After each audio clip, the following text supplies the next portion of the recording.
Hello, welcome to another C1 video with Steve. Why are you here? Why are you watching this? Why should you watch 20 minutes of a C1 listening video? Well, because I'm a teacher who knows what they are talking about, and I'm going to show you all the tricks you need for CA listening part 4. It's a difficult part of the exam. You need to think about how you're doing it. 20 minutes watching this video is a good investment of your time. It is better than just doing 3 exams without thinking what you actually need to do. It is better than watching an episode of The Office where you're sort of enjoying it, but it goes in one ear, goes out the other. No, concentrated, focused study, focusing on part 4 and how to do it. Let's get into it. So what is the format of part 4? It's a bit crazy. It's quite unique in that you are doing 2 exercises at the same time. You can see what it looks like here, task 1 and task 2. There are 5 speakers and 2 sets of 5 questions. So you are simultaneously answering question 21 and 26. Question 21 and 26 is speaker 1, and speaker 1 says, I hate talking to all the kids in the class. They are a teacher. But I really like the fact that it's difficult every day and I have to be at my best to do it. Okay, it's A, they are keen for a challenge. It's difficult, it's a challenge, you have to be your best.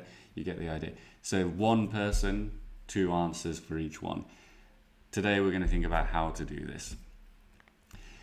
The theme is always the same. I mean, we can see the example here is work basically. It could be an event they attended, a job, a test, like a psychological test or some kind of fitness test or something. They all talk about what they did. And then there's different options for exactly what they're saying. Often, one is more factual. The first one is more factual. What is their job? What event they attended? What was the result of the test? Something like that. And the second one is a bit more opinion, like how did they feel? Why did they change jobs? So you often find this pattern, and they sort of go together, don't they? So you'll be thinking, helping you understand it, thinking, okay, the fact, then the opinion. You need to find one of each. That's the format. What skills do you need to do this? Well, as you can probably imagine, it's about keeping the info in your head at the same time, because you've got all this info, all these jobs in your head. You are thinking, okay, if someone says something about education, if someone says something about helping people get better, medicine, I'm giving you easy options, they're going to be a bit more difficult. If someone says something about getting a good shot, now that one might be a bit more, that's more possible. Defending clients, court, judges, you think the vocab that fit. You've got all this in your mind so that as soon as you hear it, you are ready to say, there we go. And you are scanning as you read and as you listen to try and keep juggling all this information and match it up with what's in your head. Once you get it, I think it's actually quite simple. Like compared to part 3, where you have long, complex ideas and subtle meanings, this one is normally just, okay, he said something about a court case, he's a lawyer. The difficult thing is, it could just be that. It could just be a couple of words that tell you the answer. And the rest of the things they're saying, where they're saying, it's a difficult job, and I started when I was young and I'm thinking of changing now.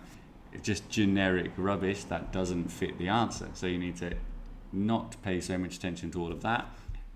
Of course, you're paying attention, but really find that key word, that key moment, which is often done with synonyms and paraphrasing. Like I said, if they said, I was enthusiastic to find something slightly more difficult or with a bit more difficulty, then it's going to be enthusiastic, keen, difficult, challenge. Other option is that's really important in part 4 is to keep organized, to be eliminating, so that when I say eliminate, I mean the ones the ones that are a bit clearer on the first listen, get rid of it, because then on the second listen you have slightly less options and it's a bit clearer. It's a lot easier to choose 2 options from 5 than 5 from 8 if you've managed to eliminate some the first time. So it's always a good idea to have a pencil if you're doing it on paper, or even to have your notes to be no A, no B, no C. And then the second time it's a bit easier to be eliminating things and narrowing down your options.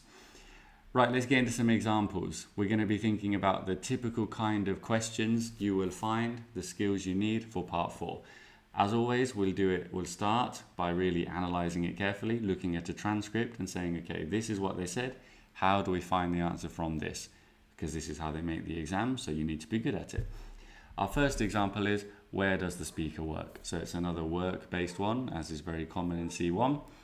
And here is the text, which I will read as always. You can follow along, or you can read it if you want. Pause the video and read it yourself.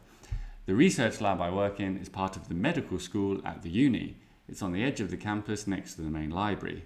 I studied zoology. I'm not going to read all of it because there's quite a lot, but I envy my flatmate who's a hotel administrator and only works the morning shift.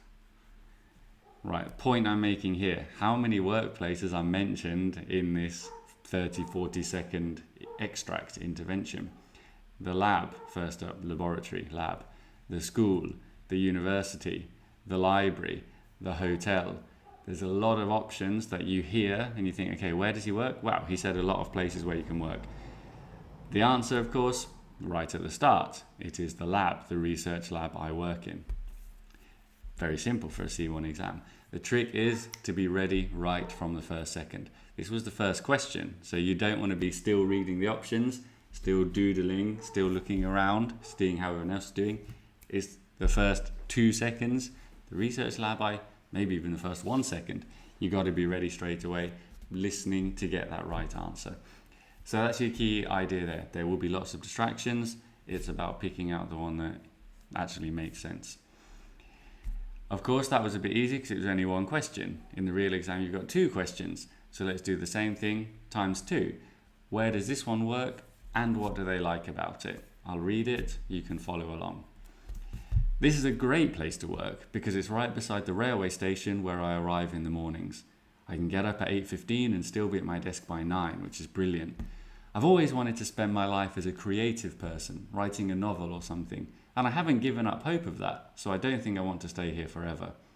I fancy working in a library where I fondly imagine I'd have opportunities to read a lot and further my own writing ambitions. In the meantime, though, I'm quite enjoying the experience of helping people who come into the office to plan their holiday trips. Read again, listen again, because obviously in the exam you'll listen twice. This part is a bit different in that you will listen to all 5 speakers, then all 5 speakers again. It's not speaker 1, speaker 1, speaker, no. It's speaker 1, 2, 3, 4, 5, and then again speaker 1, 2, 3, 4, 5. So if you don't get it, you have to wait until the next time to get it. Where do they work? Well, in a travel agency. He comes in and helps people plan their holiday trips. Right at the end is the answer to the first question. What does he like? The fact that it's right beside the railway station. I guess you could also say helping people. He enjoys helping people. But in this option, I haven't given you the options because we're just practicing like the general idea, the structure, the type of question.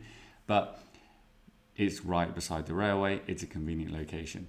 What's the point we're making here? Hopefully you've noticed they're not in the right order. Where do they work? What do they like about it? Right at the end, right at the beginning.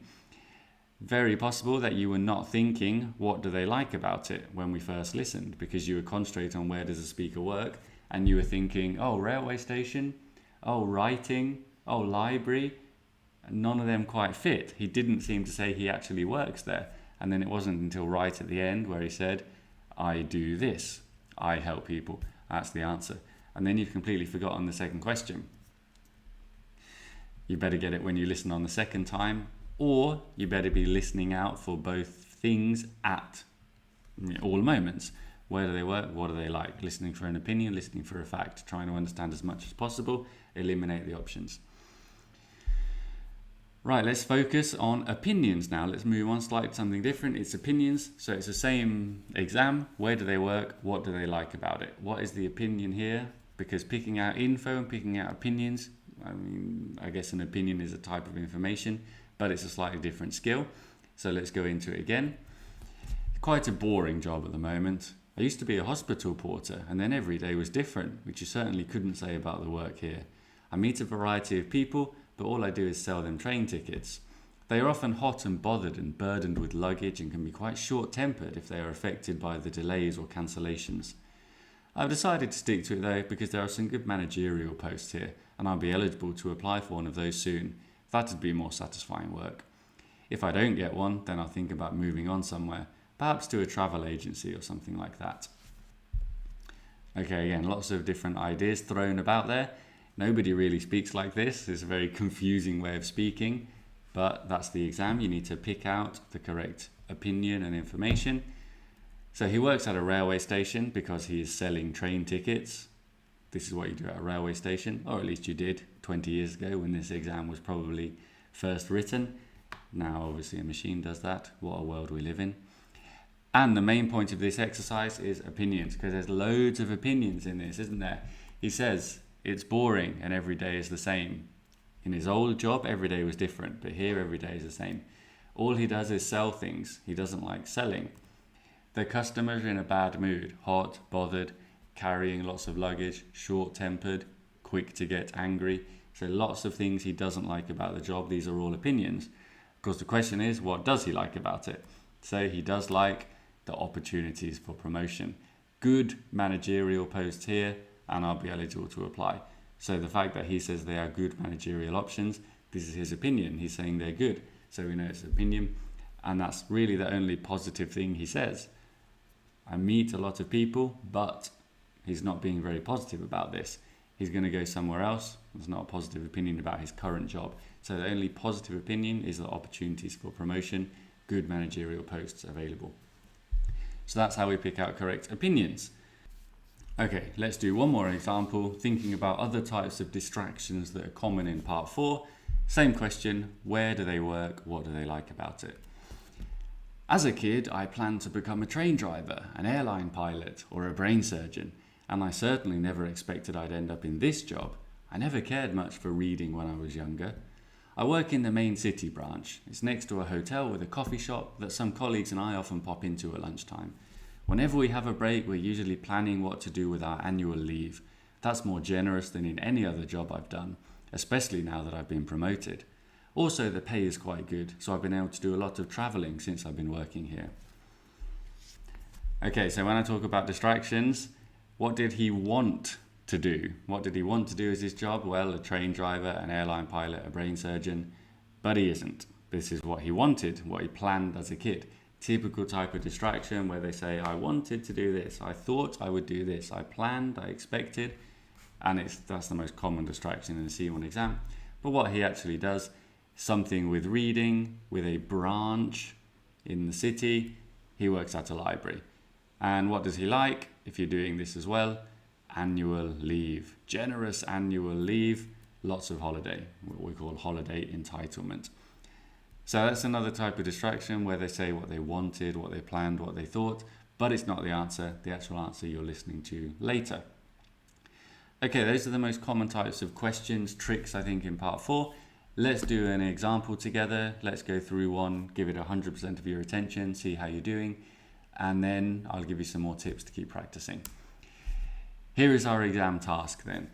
We have 5 people talking about their activities, their hobbies, and you need to find out what activity they are talking about and their opinion or what they say about the activity, their involvement with the activity. Which activity? Table tennis, acting, photography, cooking, ice hockey, band, riding, dancing, and what they say about it. When I read these, by the way, this is what I would underline if I was reading it. I'm doing it quickly, but you're thinking, what's the main idea here? More involved, like to do it for a living, enjoy with others, partner shares their passion, learn from an expert, won prizes, getting better is fulfilling, and the creative side is most enjoyable. Okay, let's listen, let's see what you think. As always, in the real exam you listen twice, in this one we'll just listen once and you can replay the video if you want to listen again. Then we'll go through the answers. Part 4 consists of 2 tasks. You'll hear 5 short extracts in which people are talking about leisure activities. Look at task 1. For questions 21 to 25, choose from the list A to H which activity the speaker is talking about. Now look at task 2. For questions 26 to 30, choose from the list A to H what the speaker says about the activity. While you listen, you must complete both tasks. You now have 45 seconds to look at part 4.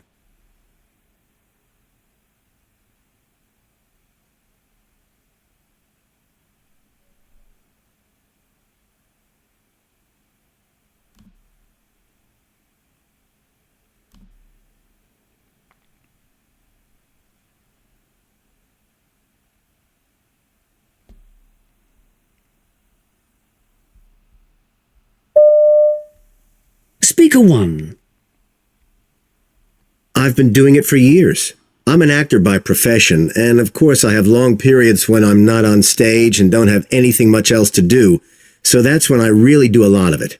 I'm still not that expert at it. I don't think I'd ever win any prizes or anything like that, and I've no aspirations to become professional, but I find it very satisfying when I attempt something different, and it seems to work. I like adding my own personal touches, an unusual herb here, an unexpected combination of flavors. Appearance is important to me, too. My roommate's even been known to take a photo of something I've served up. Speaker 2. My earliest memory is of seeing my dad on stage with his huge trombone. So I suppose it's not that surprising that my brothers and sisters and I all grew up more enthusiastic about music than sport. My brothers have formed a pop group that actually won a Best Newcomers Prize for their first album last year. You must have seen their photo in the papers. But I soon realised that it was the combination of movement and rhythm that I loved. I go to the studio after college every day, and it's my dream to actually be able to do it for a living, though I appreciate it's a very competitive field. Speaker 3. A friend first got me enthusiastic about playing. That friend was much better at it than I am. He even won a few trophies when we were teenagers. Oddly enough, he's completely lost interest now, while I'm quite the reverse. I seem to spend more time at it each year. I fell and broke my shoulder bone in one match last year, but even that hasn't put me off. I just love the excitement and the speed of movement on skates. My mum says she wishes I'd taken up what she calls a nice civilised sport, like table tennis, say, or golf. But I've every intention of keeping going as long as they'll have me in a team. Speaker 4. I'd never want to do it professionally. That's far too risky a business. But it's a great hobby. I feel I've learnt so much over the last few months and have become much more expert at what I can do, and that's given me huge satisfaction. I'm involved now in a production about a famous dancer who had a very tempestuous private life.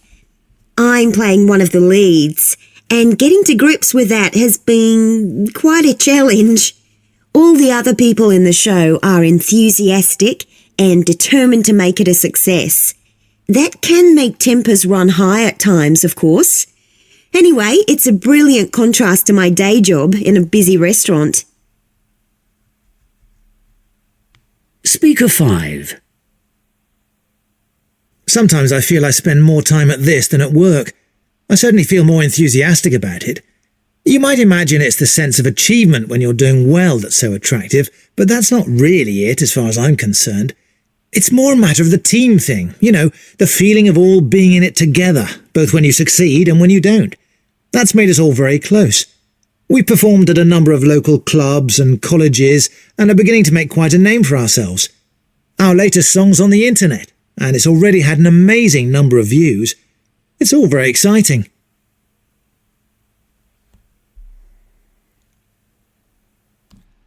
Now listen again, if you want to. Take the video back the 4 minutes that you need to. 4 minutes because you don't need to listen to the introduction. Listen to them again, check your answers, make sure, eliminate everything we've talked about, and here are the answers explained. Part 4. We should have, for speaker number 1, speaker number 1 is into cooking. He talks about herbs, flavour combinations, and he serves up food to his roommate. And what does he say about it? He finds it satisfying when he does something different, something creative, and it works. It's satisfying, it's enjoyable, so it's H. Seems a bit like G, fulfilling, something different is like getting better at it. So maybe you're thinking GH, but let's keep listening and maybe then you will realise. Because speaker number 2 is a dancer, combination of movement and rhythm.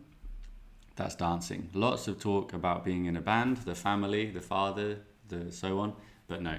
What she likes is dancing, and it's actually my dream, or whatever strange accent she was pretending to have, to be able to do it for a living, to do it for a living.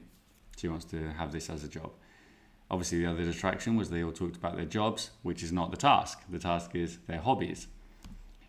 Number 3, ice hockey. The only keyword that got you there was skates. Very difficult one. If you didn't hear skates, very difficult to get that answer. And then, as we practiced, they were not in order, because the first thing he said was that he spends more time doing it each year. He's getting more involved in it. More time, more involved. To be more involved, you need to dedicate more time to it. Speaker 4 was an actor, is doing a production, is playing one of the leads, is doing there was some other vocab I can't remember that implied acting. And then this one is G. I'm getting more expert at it, using expert as an adjective, which we can do, to be expert in something.